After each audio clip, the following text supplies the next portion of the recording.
The Master of Magnet, Magneto himself, is expected to have a huge role in the Mutant Saga, but unfortunately, to get to that huge push, it seems like it's going to take a bit of time, where Magneto is going to start off as sort of a small-time player, sort of in the background, and then explode into the main villain.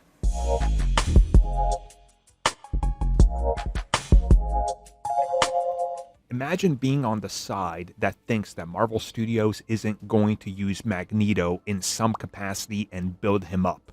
The most recognizable villain, mutant among them all, who moves merchandise, who moves comics, who's a fan favorite and people absolutely love. And Fox literally spent 20 years focusing on the character being literally at the center of just about every film. You'd kind of have to be stupid to think they're never going to use him, right? Like, that has to be the end result, because of course they're going to use him. Enter the latest reports.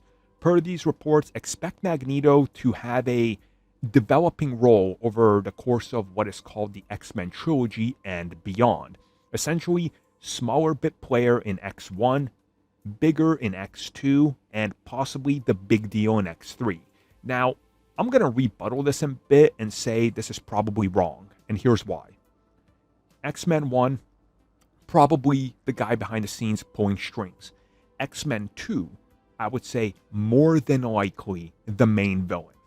Why? Because X-Men 3, you're probably setting up Apocalypse and the inevitable Mutant Saga ending with Apocalypse and some sort of version of Days of Future Past, possibly amalgamating a couple things in there, and also tossing in the X-Men and Avengers fighting against each other at first, and then the union of them with that storyline, which again enables them to do time travel, but also, think about it, if the next Avengers films and the next Avengers X-Men crossover and whatever come out in a timely manner, in 2038, which is insane we're talking about that, but a decade after the X-Men film comes out, imagine if you do Days of Future Past and suddenly we're doing another time travel film and de-aging technology is cheaper, and then they again can bring back legacy characters and actors.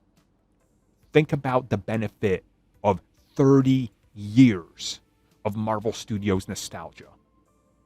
I'm just thinking, right here out loud, but yeah, Magneto's going to be a factor, but make no mistake about it, they can't stretch Magneto out to be a villain over the course of a decade. They have bigger players at hand and bigger characters they can use and move forward with.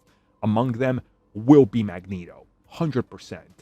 But I don't think he's the end goal like people are suggesting. That just doesn't make sense to me, and that seems like bad writing to take that long.